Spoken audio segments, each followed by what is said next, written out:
This is the Lone Crater YouTube. We hope this video helps.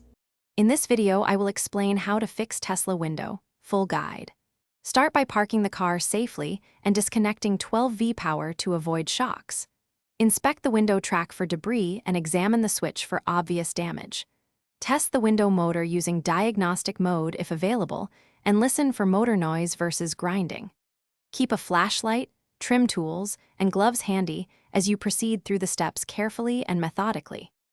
Begin by gathering essential tools and running a simple diagnosis to avoid unnecessary parts replacement. Use a multimeter to check for 12V at the switch and motor connectors while operating the window.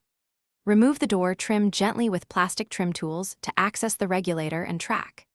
Inspect for broken clips, loose bolts, or bent guide rails, and note any unusual noises or resistance that suggest mechanical binding. Follow a clear repair sequence to restore window operation efficiently and safely. Clean and lubricate the window track and guides before removing the regulator if needed. Unbolt the motor or regulator assembly and inspect for stripped gears or broken cables, replacing parts as required. Reassemble using proper torque values, reconnect the 12V source, and calibrate the auto-up feature by cycling the window fully down and up. Thanks for watching. Consider subscribing if we helped you.